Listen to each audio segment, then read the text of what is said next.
Hello everyone, जय Shri Krishna. Welcome back to my channel. आपके अपने चैनल रानी अनिल शुक्ला में आपका बहुत बहुत स्वागत है। और अभी बज रहे हैं 6 बज गए हैं। तो यहाँ पर मैं पूजन कर रही हूँ। तो पूजन से पहले यहाँ पर भगवान के यहाँ साफ़ कर देती हूँ। बर्तन मैं धोकर ले आई थी और क्लीनिंग सारी हो गई, क्योंकि मैं सुबह 4:30 बजे उठ जाती हूँ। कार्तिक का महीना चल रहा है, तो मैं कार्तिक मास नहा रही हूँ। तो मैंने तुलसी मैया की पूजा की और फिर मंदिर गई। उसके बाद मैं यहाँ पर पूजन करने के बाद अभी पूजन सिर्फ हुई है और नल आ गए थे, पानी आ गया था पीने का। तो पीने का पानी भरने लगी, क्योंकि थोड़ी देर बाद अगर थोड़ी सी देर हो जाती तो मैं आपको दिखाती हूँ। वैसे गंदा पानी आता है, ये देखिए पानी, देखिए ऐसे गंदा पानी आने लगता है। तो इसलिए थोड़ा सा अगर कुछ भी काम करती हूँ ना, तो इसको छोड़ कर मुझे पानी भरना रहता है। और अभी अंश का टाइम हो गया, अंश के स्कूल का टाइम हो गया है, तो 7 बज रहे हैं। तो मैं उसके लिए पहले टिफ़िन रेडी कर देती हूँ। तो सबसे पहले मैंने सब्जी कट करके रख ली अभी, और आटा भी लगा लिया है। तो मैं सब्जी बनाऊंगी और रोटी सेक देती हूँ उसके लिए। और नाश्ते अगर पराठा ले जाएगा तो फिर पराठा सेक देती हूँ। पानी भरने के साथ साथ यहाँ पर मैंने सब्जी भी कट कर ली थी। और यहाँ पर ये कढ़ाई धुली रखी थी, लेकिन मेरी आदत ही है जब सब्ज़ी फ्राई करती हूँ तो एक बार फिर से पानी से धो लेती हूँ। और सब्जी सारी कट करके मैंने धोकर रख ली है। तो यहाँ पर सब्ज़ी फ्राई कर देती हूँ। और अंश वहाँ रेडी हो रहे हैं, अंश उठ गए हैं और ये भी उठ गए हैं। तो यहाँ पर मैं बीच बीच में जब मैं काम करती हूँ तो ब्रेक नहीं लेती हूँ, क्योंकि फटाफट फिर काम होते जाता है और फिर ज़्यादा देर भी नहीं लगती। तो यहाँ पर ऑयल गर्म हो रहा है। जब तक मैं मसाले में जो मसाले मुझे सब्ज़ी में डालना है वो एक कटोरी में मैं कर देती हूँ, अलग रख देती हूँ। और तेल गर्म हो गया तो मैंने उसमें जीरा राई डाल दिया, प्याज डाल दिए। जब तक प्याज गोल्डन ब्राउन हो रही तब तक मैं इनको दूध और पानी गर्म करके दे देती हूँ, क्योंकि ये गर्म ही पानी पीते हैं सुबह उठकर। तो पानी में देकर गर्म करके मैंने रख दिया। और यहाँ पर इन दोनों के लिए मिलकर गर्म हो गया तो मैं इसमें पाउडर मिक्स कर दूँगी। अगर पाउडर ख़त्म हो जाता है तो अंश फिर बीच में दूध लेना ही बंद कर देते हैं। बिना पाउडर के वो दूध पीते ही नहीं है। तो यहाँ पर वो देखिए पहले से पाउडर रहता है तो पहले ही खड़े हो जाते हैं, और अभी यहाँ पर खड़े तो वो खुद मिक्स कर लेगा, दोनों पापा और उसके लिए उनके। तो यहाँ पर जब तक मैं सब्ज़ी फ्राई हो रही तो बाकी के और काम कर लेती हूँ। मैंने मसाला भी डाल दिया है और थोड़ा सा मसाले में थोड़ा पानी डाला था सारे। उसके बाद उस प्याज गोल्डन ब्राउन हो लग गई थी तो गोल्डन ब्राउन हो गई थी तो वो मसाले डाल दिए। और जब तो उससे तेल अलग हो गया था तो हमने सब्ज़ी ऐड कर दी। तो यहाँ पर सिर्फ मैं परमल की सब्ज़ी बना रही हूँ। तो अंश परमल की सब्ज़ी नहीं खाता है, उसे पसंद ही नहीं है। तो यहाँ पर अब मैं चेंज कर देती हूँ कढ़ाई, क्योंकि बड़े वाले गैस पर रोटियाँ सेक देती हूँ। तो मैं पहले एक रोटी सेकूँगी, क्योंकि मैं पहले रोटी एक गाय को निकालती हूँ। तो एक रोटी से सेकने के बाद फिर मैं पराठा बना लूँगी। अंश पराठा की बोल रहे हैं। और मैं नाश्ते में उसको कभी भी घर पर पराठा खाने के लिए नहीं देती हूँ। अगर देती हूँ तो रोटी सेक कर देती हूँ, सुबह से पराठा नहीं देती हूँ। तो यहाँ पर मैं 2 रोटियाँ सेक लेती हूँ। तो यहाँ पर अभी मैंने भगवान की गाय के लिए एक रोटी निकाल दिया और एक रोटी मैंने अंश के लिए सेक दी कि नाश्ता कर लेगा। और अब पराठा बना दिया है, तो सब्जी और रोटी मैं देकर आ गई उसको नाश्ता करने के लिए। और यहाँ पर उसका मैंने टिफ़िन रेडी कर दिया है, तो मैं टिफ़िन देकर भी आ जाता हूँ। बॉटल मैंने पानी भरते समय ही भर दी थी। अंश पूरे रेडी हो जाते हैं, लेकिन काम करते उससे अच्छे से नहीं बनता है। पीछे से ऑयल नहीं डालता, सिर्फ पानी अकेले डाल लेता है और बस हो गया तैयार। तो जब भी कॉम अकेले बस मैं करती हूँ, बाकी सब वो अपने से रेडी हो जाता है। एक बार चेक कर लेती हूँ सही तरीके से हुआ है क्या नहीं, क्योंकि बाल ऐसे फिर ऑयल नहीं डालता तो बाल उड़े उड़े लगते हैं। तो मुझे बाल, लेकिन वो मुझसे कभी कभार ही ऑयल डलवाता है, एक दिन छोड़ के डलवाता है, पता नहीं उसको। तो यहाँ पर उसका टाइम हो गया और वो पैर पड़ रहा था। मैंने उसको सिखाया है अगर स्कूल जाता है या कहीं पर भी जाता है तो पैर पड़ के ही फिर ही घर से निकलता है। अंश को दूध आके दे दिया तो पीने के लिए। तो ये देखिए रोज़ मैं नाश्ता देती हूँ, ये देखिए रोज़ ऐसे ही छोड़ के चला जाता है, नहीं खाना रहता। दूध पहले दे देती हूँ तब ऐसा होता है, अगर दूध नहीं देती हूँ ना तो नाश्ता पूरा करके जाता है। लेकिन फिर मैं सोचती हूँ दूध देना ज़रूरी है, क्योंकि वो कभी भी फिर दूध बीच में पीता ही नहीं है। स्कूल में सोचती हूँ अगर शाम को दूँ तो शाम को भी नहीं पिएगा कि शाम को पी ले। और अभी सब्जी अभी पकी नहीं है और इनके लिए सिर्फ मुझे रोटियां सेकना है, वो पार्ट हो नहीं पाया है। तो हवन के लिए मैंने कंडा जला दिया था, तो उसमें मैंने और कंडा डलवा दिया है अंश से। पहले इनके लिए और रोटी सेक कर रख देती हूँ और सब्जी पक जाएगी उसके बाद मैं पार्ट करूँगी, क्योंकि टाइम होने वाला है, 7:30 बज गए हैं। अभी हो रहा है शाम का समय, शाम के 4:15 बज गए, 4:15 हो गए। थोड़ी देर पहले लेटी थी, थोड़ी देर पहले उठ गई थी, तो कपड़े पर डालकर आई, धुले रखे थे, सुबह के डाल नहीं पाई थी। और अभी मैं अब करूँगी खाना की तैयारी और पूजन की तैयारी। और मेरी मेहंदी देखिए, ये देखिए। और ये वाली जो मेहंदी है ना, दिखाती हूँ, बाद में दिखाऊंगी। अच्छा, अभी पहले बनाऊंगी गुलाब जामुन, फिर खीर बनाऊंगी। और उड़द की दाल मैंने रात में ही भिगो के रख दी थी, तो अभी धुली वाली दाल है तो उसको धोना तो नहीं है, सिर्फ पीस के अभी बड़े बना लेंगे। तो पहले उसको पीस के रख देंगे ताकि थोड़ा सा वो फिट जाएगी अच्छे से थोड़ी देर में, जब तक गुलाब जामुन बनेगी। और गुलाब जामुन बनाने के बाद खीर बनाऊंगी, और फिर मैं वही बड़े सेक लूँगी। उड़द की दाल के बड़े हैं तो बड़े सेक के रख दूँगी। और ये नमकीन वाले, सिर्फ नमक वाले बड़े हैं, तो दही बड़े नहीं है, ऐसे सिंपल नमक डाल के बड़े बनाते हैं वो। तो ठंडे तो खाने में अच्छे नहीं लगते, जब खाना खाने लगेंगे तो उस टाइम ही बनाऊंगी। तो मैं पहले गुलाब जामुन ही बना लेती हूँ, क्योंकि दही बड़े इसलिए नहीं बना रही हूँ, मेरी तबीयत अभी भी ठीक नहीं हुई है, फीवर आ जाता है। अभी थोड़ी सी ठीक है, लेकिन उस दिन मैंने शरद पूर्णिमा का व्रत रखा था, तो दूसरे दिन तबीयत खराब हो गई थी। उड़द की दाल वैसे भी थोड़ी सी नुकसान करती, तो मैं दही बड़े नहीं बनाऊंगी, सिंपल बड़े बनाऊंगी। तो अभी सिर्फ तैयारी करना है, बाकी कुछ नहीं करना है। खाना में पूजन करने के बाद ही बनाऊंगी, क्योंकि चांद निकलने में टाइम होता है, पूजन थोड़ी जल्दी कर लेते हैं। तो पूजन करने के बाद मैं खाना बना लूँगी जब तक चांद निकलेगा। तो ये देखिए, उसी दिन का मावा मैंने फ्रिज में रख दिया था, तो पहले इसको ग्रेट कर लेती हूँ। ये ज़रूरत नहीं है, एकदम सॉफ्ट है, तो ऐसे ही ले लेंगे इसको।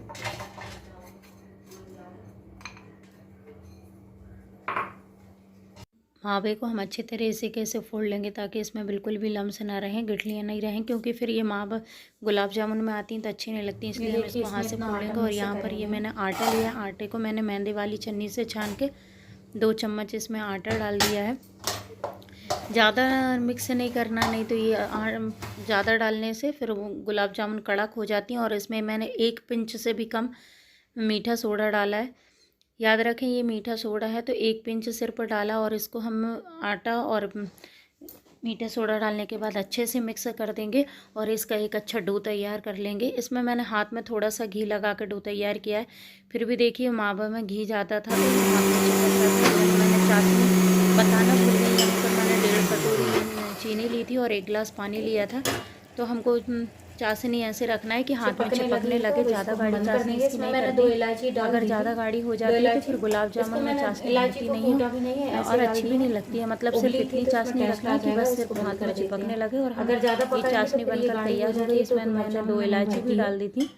ये रेडी हो गई, तो हम गैस का फ्लेम बंद कर देते हैं। और उड़द की दाल मैंने रात में भिगो कर रख दी थी, तो वो भी मैं पीस कर तैयार कर लेती हूँ। थोड़ी देर में जब काम कर रहे हैं तो सारा कंटिन्यू कर लेती, तो यहाँ पर मैं दाल की पीस के रख देती। जब हम बड़े बनाएंगे तो अच्छे फ्लफी बनते हैं। थोड़ी देर पीस के रखने के बाद तो मैंने उड़द की दाल के साथ अदरक, हरी मिर्च, नहीं अदरक और लाल मिर्च और हिंग डाली, और ये खीर बनने के लिए रख दी है। तो खीर भी बन जाएगी, एक साइड खीर पकेगी, जब तक मैं गुलाब जामुन का डो तैयार कर लूँगी। और मैं ये देखिए, लाल मिर्च, हींग, अदरक और उड़द की दाल पीस कर रेडी कर दी। अब इसको मैं ढक कर रख देती हूँ। और ये एक साइड हमारी खीर बन रही है, जब तक हम दूसरे वाले गैस पर गुलाब जामुन बना लेंगे। लेकिन इसको मैं फिर से छोटे वाले गैस पर खीर रख देती, क्योंकि खीर बनने पर आ गई है तो वो उबल कर नीचे गिर जाएगी, इसलिए। और इस वाली कढ़ाई को इस वाले दूसरे वाले गैस पर रख दी। उस वाली कढ़ाई में मैंने घी डाल दिया है। घी जब तक हमारा गर्म हो रहा है तो हम डो अच्छे से मसल लेंगे 1-2 बार अच्छे हाथों से। और उसके बाद लोइयाँ कट करने के बाद गुलाब जामुन बनाएंगे। एक बार मैं बनाकर देख रही हूँ, क्योंकि कढ़ाई में अगर फूटती है तो फिर हम इसमें थोड़ा सा आटा या मैदा कुछ भी डाल लेंगे। तो यहाँ पर मैं आपको दिखाती हूँ। और अगर ये सॉफ्ट रहती तो इसमें आप डाल सकते हैं, हाथ से समझ में आ जाता है। तो एक मैं इसलिए बना के देख लेती हूँ, क्योंकि अगर ज़्यादा नरम रहती है तो फिर ये कढ़ाई में फूट जाती हैं, और कड़क रहती है तो फिर चाशनी नहीं भरती है इनमें। जो मैंने छोटी वाली बना के देखी थी वो परफेक्ट बनी है। तो मैं सारी गुलाब जामुन वैसे ही गोल गोल करके बना लेती हूँ। ये वाली गुलाब जामुन अगर घी में सेंकते हैं तो ज़्यादा टेस्टी लगती हैं। आप चाहें तो ये तेल में भी तल सकते हैं, लेकिन घी में ये ज़्यादा अच्छी लगती हैं। तो यहाँ मैंने घी लिया है, और हम एक साइड खीर भी चेक करते जाएंगे, नहीं तो खीर तले में लग जाएगी। तो ऐसे ही करके सारी गुलाब जामुन में एक बैच जब तक हमारा सिक के तैयार हो रहा है, जब तक मैं दूसरे रेडी कर लेती हूँ। और जैसे ही ये गुलाब जामुन हमको निकालना है तो तुरंत चाशनी में डिप करना है। अगर थोड़ी देर रखी रहेंगी तो हमको इनको नहीं रखना है, तुरंत जैसे ही निकालेंगे फिर चाशनी में मैं डालते जाऊँगी। और यहाँ पर मैं कढ़ाई गर्म है तो पहले ये डाल देती हूँ गुलाब जामुन सेकने के लिए, उसके बाद मैं चाशनी में डालूँगी। बीच बीच में आप आटा मसलते रहें, क्योंकि अगर आपने डो अच्छे से नहीं लगाई तो गुलाब जामुन फटती हैं, फिर वो कढ़ाई में भी फट जाती हैं तो अच्छी नहीं लगती। यहाँ पर देखिए अच्छा हल्के हाथों से इनको गोल गोल करना है और इनको बनाना बहुत ही इजी होता है, अच्छी भी लगती हैं खाने में और जल्दी भी बन जाती हैं। तो यहाँ पर ये जो गुलाब जामुन बनी रखी हैं तो उनको मैं चाशनी में डाल देती हूँ। ऐसे में देखिए गुलाब जामुन बनकर रेडी हो गई हैं। तो ये 3 बैच बन गई थी। अगर आप चाहें तो मैंने घी इसलिए और ज़्यादा नहीं डाला क्योंकि फिर बचेगा तो क्या करेंगे। और मैंने सारी चाशनी गुलाब जामुन को चाशनी में डिप करके रख दिया, ढक के रख देंगे और आधे घंटे बाद ये सर्व करने के लिए तैयार हो जाएंगी। और उसी कढ़ाई में मैंने ऑयल डाल दिया है, क्योंकि फिर घी का भी क्या करती हूँ, उससे रोटी तो बना नहीं सकती, फिर रोटी में घी अगर वो लगाती हैं तो फिर खाने में अच्छा नहीं लगता। तो मैं उसी वाले घी में मैंने ऐसे थोड़ा सा ऑयल में डाल दिया है। तो अब मैं यहाँ पर पूरियाँ सेंक के रख देती हूँ। सब्जी मैंने जो सुबह बनाई थी वही हो जाएगी, क्योंकि सब्जी सुबह ज़्यादा ही बन गई थी, परमल पक जाती और वो फिर उसके बाद बनाओ तो अच्छे नहीं लगती, इसलिए मैंने सुबह ही इकट्ठी सब्जी बना ली थी। जब और फिर ये आ गए तो बोले कि क्या तुम गरम खाना बनाओगी, सुबह से भूखी हो। किचन का काम सारा हो गया, अब भी जस्ट आई हूँ, बर्तन वर्तन धोकर दिखाती हूँ। ये देखिए क्लीनिंग भी हो गई है और बर्तन किचन का काम ख़त्म हो गया है, सारा कुछ बन गया है। अब मैं पहले पूजन की तैयारी करूँगी, पूजन की तैयारी करने के बाद फिर रेडी होंगी। और अभी मोबाइल डिस्चार्ज है तो मोबाइल पर लगाऊंगी चार्ज पर, जब तक सारा सामान निकाल लेती हूँ। और मैं वही आपको दिखाना भूल गई, ये देखिए मेहंदी, ये देखिए मेहंदी, ये कल मेहंदी लगाई थी और एक हाथ में आगे पीछे कल लगाई थी और एक हाथ में आज आगे पीछे आज लगाई थी। ये स्कूल के बच्चों ने लगाई है, मैंने नहीं लगाई है मेहंदी। यहाँ पर ये मेरे साथ पूजन की तैयारी करवा रहे हैं। पूजन करने में थोड़ा सा टाइम लग जाता है, तैयारी करने में तो ये मेरी हेल्प करवा दे रहे हैं। ये देखिए इसको, ये एक फ्रेम रखा था तो उसके ऊपर ये करवा माता की पोस्टर चिपका दिया है और यहाँ ये तैयारी हो गई है। ये देखिए पूरी पूजन का सामान है। ये पूरी पूजन का सामान है, इसमें हम गोल सुपारी के साथ पान के ऊपर रखेंगे, गौरा माता बनाएंगे उसके लिए। और यहाँ पर ये पूरा, और अभी ये करवा खोला नहीं है, इसके अंदर अनाज भरते हैं। सबके यहाँ अलग अलग तरीके से होती है, लेकिन हमारे यहाँ इसमें अनाज भरते हैं, तो इसमें अनाज भरेंगे और जो दक्षिणा जो भी मुझे रखना होगी वो रखेंगे। और इसके ऊपर करवे के ऊपर मिठाइयाँ रखाती हैं तो वो रखूँगी। तैयार बस हुई हूँ, पूजा नहीं हुई, अब जा रही हूँ पूजन करने। 7:45 बज गए, 8:30 बजे का चांद का टाइम बता रहे हैं, तो 8:30 बजे तक आधे घंटे में हो जाएगी पूजन, पूरी रेडी है। मतलब पूजन की पूरी तैयारी हो गई है और मैं भी तैयार हो गई हूँ। देखिए अंश भी तैयार हो गए। ये पूजन शुरू कर दी थी। यहाँ पर दोनों जन ये भी बैठे हुए हैं और अंश भी बैठे पूजन में। अंश की ये आदत बहुत अच्छी है, जब भी हम पूजन करते हैं तो पहले आके बैठ जाता है और रेडी भी पहले ही हो जाएगा। तो इससे प्यारा कोई नहीं, मैं उससे प्यारे भाई की कसम खाकर कहता हूँ कि मैंने काटने आया हूँ, ऐसी प्यारी बहन से कैसा बदला। और चुपचाप घर वापस चला गया। तभी कथा करने के बाद आरती करेंगे, उसके बाद चांद देखने के लिए छत पर जाऊंगे। ऊपर नीचे ही पूजन करती हूँ और यहाँ पर सभी अपने अपने घर में अकेले ही पूजन करते हैं। तो मम्मी, पहले मम्मी थी तो मम्मी के साथ करती थी, तो यहाँ पर अब मैं पूजन कर लेती हूँ, कथा पढ़ लेती हूँ। आरती करने के बाद फिर हम छत पर जाएंगे। और अब मैं आज यहीं पर अपने ब्लॉग का एंड करती हूँ। मिलती हूँ नेक्स्ट ब्लॉग में। अगर आपको मेरा ब्लॉग पसंद आए तो प्लीज़ मेरे चैनल को लाइक कर दीजिए, न्यू है तो सब्सक्राइब कर दीजिए। जूम आउट करना नीचे वाले फ़ोन को, कुछ मत करो, जूम आउट तो मत वीडियो के लिए बनाते रहो, जूम इन नहीं जूम आउट। ठीक है, ये फ़ोन बाजू से पकड़ो।